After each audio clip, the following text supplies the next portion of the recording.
हर हर महादेव। भक्तों, आज हम आपको सुनाते हैं एकादशी व्रत की कथा। तो चलिए सुनते हैं हम एकादशी माता की कथा। एक बार एक बूढ़ी माँ ने वृद्धावस्था में एकादशी का व्रत रखा। वैसे तो वह अपने पूरे जीवन काल में एकादशी का व्रत रखती आ रही थी, लेकिन वृद्धावस्था में होने के बाद भी वह इस व्रत को उतनी ही निष्ठा और उतने ही नियम के साथ रख रही थी।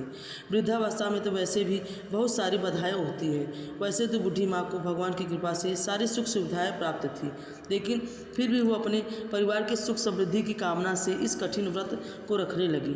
वे अधिकतर एकादशी व्रत को निर्जला ही रखती थी। एकादशी का दिन आने पर उन्होंने इस बार भी निर्जला व्रत रखा। दिन भर उन्हें प्यास लगी, लेकिन फिर भी किसी तरह उन्होंने अपने मन को संयम रखकर पूजा पाठ किया और कथा सुनी। पंडित जी को मिट्टी के पात्र में भरकर पानी और ऋतु फल दान में दिया। दोना भरकर शक्कर भी बांटा। उन्हें गर्मी के कारण बहुत बेचैनी हो रही थी। इस कारण से वो बड़ी देर तक पानी में हाथ पैर डालकर बैठी रही। पानी से बार बार मुंह धोती रही। कहीं जाकर उन्हें थोड़ी देर के लिए आराम मिला, चैन पड़ा, लेकिन थोड़ी देर के बाद उनका फिर मुंह सूखने लगा। एक तो धूप बड़ी तेज पड़ रही थी, इस कारण बूढ़ी माँ बहुत ही बेचैन हो रही थी। एक तो बुढ़ापा, ऊपर से भयंकर गर्मी। वृद्धावस्था की स्थिति में इसी प्रकार की होती है। फिर जैसे जैसे तेज होकर किसी प्रकार दिन कट पाया। अब पहाड़ सी रात उनके सामने थी, जिसका कटना बड़े मुश्किल दिखाई दे रहा था। चारपाई पे पड़े पड़े ही शांति नहीं मिल रही थी और बूढ़ी माँ प्यास के मारे बार बार करवट बदल रही थी। कई बार वो घर से बाहर जाती, फिर अंदर आ जाती। उन्हें घर से बाहर शांति मिल नहीं रही थी। अंदर वे चारपाई पे पड़ी पड़ी बार बार एकादशी माता का ध्यान करती रही और करती रही कि हे माता, आप मेरी लाज रखिए, आप मुझे शक्ति दीजिए जिससे मैं भली भांति आपका यह व्रत कर सकूं और यह पहाड़ सी रात शांति के साथ बीत सके।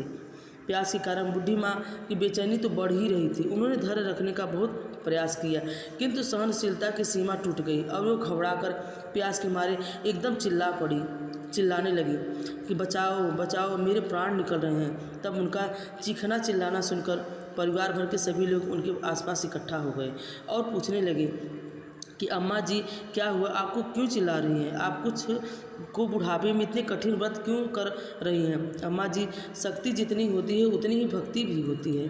तब आपकी जितनी सामर्थ्य है आप उतना ही व्रत करें। आप निर्जला व्रत क्यों कर रही हैं?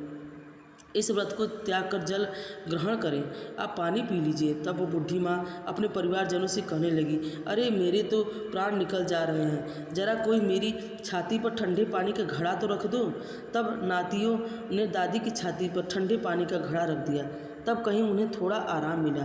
थोड़ी देर के लिए उन्होंने अपनी आंखें बंद कर ली। इधर एकादशी माता ने सोचा कि यह तो बूढ़ी अम्मा है और बहुत नियम पालन के साथ व्रत भी रखती हैं, चलकर इनकी परीक्षा ली जाए। तब आधी रात को मुर्गा बनकर टेर लगाने लगी।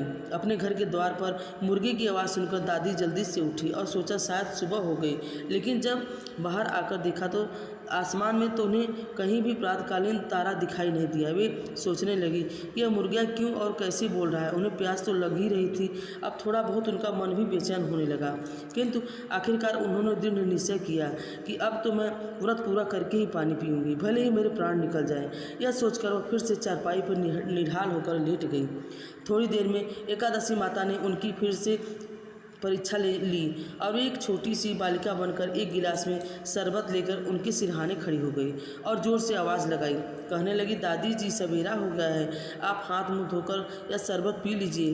पहले तो शरबत का गिलास देखकर बूढ़ी माँ का मन ललच गया, किंतु अचानक उन्हें याद आया कि उन्होंने तो निर्जल एकादशी का व्रत रखा है। फिर उन्होंने सोचा कि मैं तो किसी प्रकार से अभी शरबत नहीं पी सकती हूँ। यह सोचकर वह शांति से अपनी चारपाई पर फिर से लेट गई। जब बहुत तेज की प्यास लगी तो चारों ओर पानी ही पानी दिखाई देता है। यहाँ तक कि सपने में भी पानी ही आते हैं। पानी पीने की तड़प इतनी थी कि थोड़ी देर के बाद में बूढ़ी माँ को ऐसा लगा मानो किसी ने उन्हें पानी के कुएं में पटक दिया है और वे बहुत देर तक उस कुएं में पानी में हाथ पांव चलाती रही, किंतु उन्होंने अपने मुँह में पानी का एक बूंद भी नहीं डाला और वे बड़ी दृढ़ता से एकादशी व्रत का पालन करती रही। थोड़ी देर में न जाने कहाँ से सामने आग जलती दिखाई दी, जिससे उन्हें बहुत ज़्यादा गर्मी लगने लगी और मारे प्यास के उनका गला सूखने लगा, उनके प्राण निकलने लगे, किंतु बूढ़ी माँ का कोई भी कुछ नहीं बिगाड़ पाया। वे जहाँ की तहाँ मुस्कुराती ही बैठी रही। थोड़ी देर बाद बाहर उजाला होने लगा, ऐसा लगा मानो सवेरा हो गया हो। बूढ़ी माँ ने जब बाहर निकल कर देखा तो समझ गई कि अब सवेरा होने में बस कुछ ही देर बाकी है। यह जानकर वो बड़ी शांति से इधर उधर घूमने लगी और एकादशी माता का बात अच्छी तरह से समझ गई कि अब बूढ़ी माँ किसी भी तरह अपने व्रत से नहीं टल सकती, अपना व्रत बीच में नहीं तोड़ सकती। वह उनके सत्य व्रत को बहुत अच्छी तरह से समझ गई। सवेरा होते ही बूढ़ी माता ने स्नान किया, भगवान की पूजा पाठ की और एकादशी माता की कथा सुनी। फिर ब्राह्मणों को दक्षिणा देकर भोजन कराया। तब कहीं उन्होंने जल ग्रहण किया। कन्याओं को भोजन कराने के बाद फिर माता ने खुद भोजन किया। जब उस श्रेष्ठ व्रत के प्रभाव से बूढ़ी अम्मा की आयु बढ़ गई और उनका घर परिवार हरा भरा हो गया। घर में अब किसी प्रकार का कोई अभाव नहीं रहा और वे हर तरह से सुख साधनों से संपन्न हो गए।